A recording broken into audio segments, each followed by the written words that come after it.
What's up, guys? Welcome back to 3 Up, 3 Down. As always, I am your host, Jackson McNeal, live from the Charlie Marlowe channel here on YouTube. You can also find me on TikTok, JBMDM2. Just finishing up another football Sunday and football Saturday. My football teams both won, well officiated, fair games. That's all I have to say about football. Let's talk baseball. Not a great weekend for the St. Louis Cardinals. I would say I was holding out hope, but the season is actually over. I know I've kind of been doing this bit with you guys since like mid-May, but I really actually think it's time to call it quits. Not on watching. Lots of things to change going forward. We got lots we can get into. We're going to talk, going forward this next month, we can talk young guys, prospect rankings, fall league. We might even talk football, TBD. But right now we got to visit the series in Toronto. But we're going to finish with a nice sentimental look back at a great former Cardinal. Our first down is hitting with runners in scoring position. So I'll admit I was traveling Friday. I missed the game. I looked at the box score, watched the condensed game. 2 for 19 with runners in scoring position. I actually didn't think it was possible to go 2 for 19 with runners in scoring position. And then yesterday 0 for 3, today 0 for 5. It does not make sense how this team is that bad hitting with runners in scoring position. I just do not get it. It just doesn't compute. It doesn't make any sense. They are so much worse with runners in scoring position than they are without. That said, we are going to come back to that.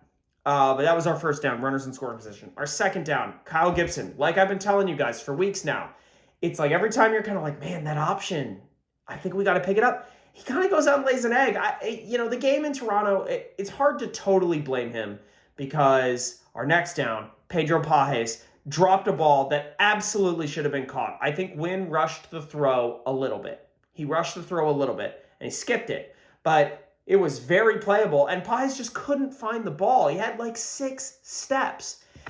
I just don't understand the point of him playing. I'm sorry. I don't get it. I know that the guys say that he's a good receiver and all that, but he can't hit, and he can't catch, and he can't throw guys out on the bases, which all 3 of those things are things that this team has a problem with.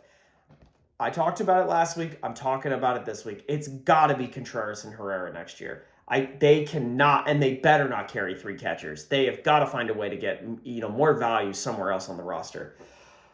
My third or fourth down, I guess we kind of are doing 4 downs and 3 downs today. Riley O'Brien. I don't know what they see in this guy. They DFA Armstrong, who they traded a first-round pick for, Dylan Carlson. Now, I think Carlson absolutely needed a change of scenery at that point. It wasn't working. He wasn't playing. He wasn't hitting better than any other outfielder on the roster. So I don't really fault the Cardinals for doing it, but then they get to September 1st and they just let Armstrong go for nothing.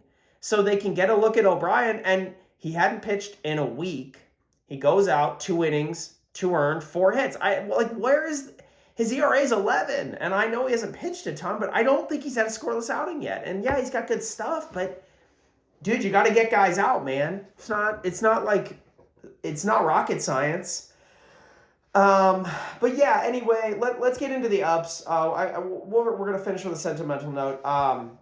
But let's start with Matthew Liberatore. This is a guy who Friday night goes 3 innings, 3 scoreless innings, and gets them into extras. And they can't get him a run, which is brutal. He needs to be a starter. I don't know what the deal is with, and to be fair to the Cardinals, Matthew Liberatore has not performed very well as a starter. I think he had that one great start against Tampa last year where I think he gave him 8 scoreless. But besides that, Matthew Liberatore has not given them a reason to be like, this guy needs to be a starter. But the stuff plays, and the stuff plays deep into games. He's got 4 pitches. I just think they need to find a way. They need to whatever they need to do this offseason with him, he needs to do with his guys, He needs to be a starter. The stuff plays too well. I used to feel the same way about Ryan Helsley like 3 or 4 years ago, but clearly he needs to just be on the mound in any capacity. He is, so that's fine. But Liberatore needs to be a starter. They gave up real stuff for him, and he has been a very valuable reliever this year, even though they have yanked him all over the place. He spot starts. He throws 3 innings. He gets lefties only. You know, it's a weird role for him.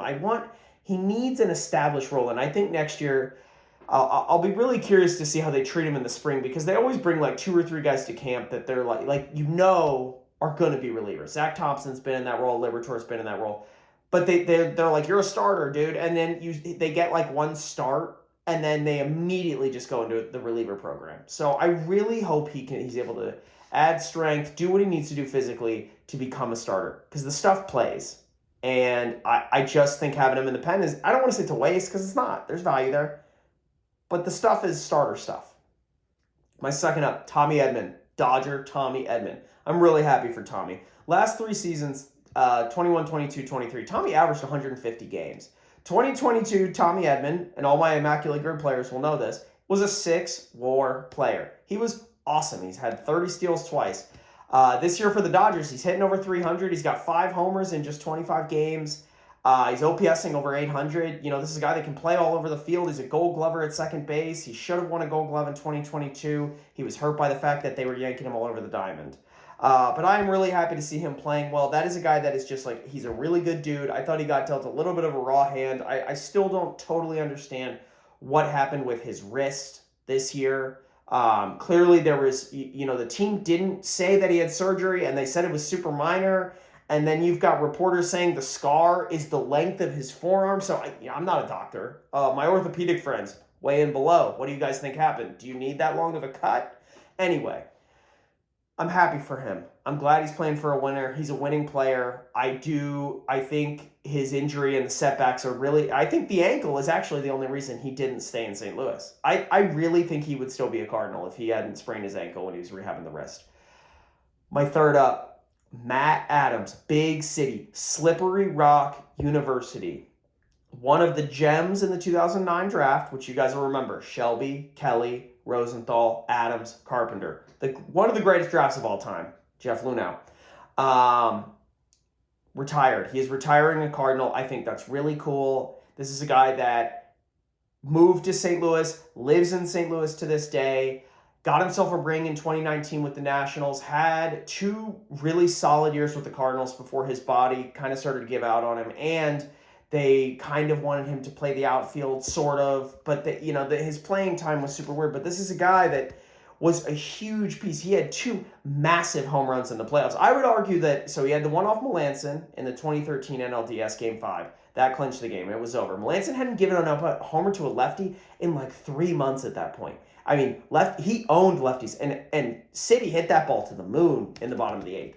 And then, obviously, which I think this is probably the last truly great moment for Cardinals fans. The 2019 run notwithstanding, this is probably the last truly great playoff moment, was that homer he hit off Kershaw to basically clinch the NLDS in 2014. I mean, Kershaw I think in his life, has now given up 3 homers on his curveball to lefties. And City has one of them, and obviously it's the biggest of the 3. So I'm really happy for him. But let's dive into Matt Adams' stats and compare them to the 2024 Cardinals. 2013, you guys will remember, that team was dynamic offensively. Ton of good players. Peak Matt Carpenter. Peak Yadier Molina. You had Carlos Beltran still hitting really well. That team, with runners in scoring position, slashed, this is not a joke, 330, 402, 463. That is an 865 OPS with runners in scoring position. That's like 2022 Nolan Arenado every time there's a runner in scoring position. Let's talk about 2024 runners in scoring position overall as a team. 226, 302, 335. That's a 637 OPS. They were 200 points better in 2013. 2013, Matt Adams, which was the best year of his career by the numbers. 329, 374, 553. That's insane. He's 300 points better than the Cardinals this year. They miss him. They miss guys like that. Winners. I hope they can figure out a way to get back to it. Thanks for watching, guys. We'll be back soon. We're going to start talking young guys and the future.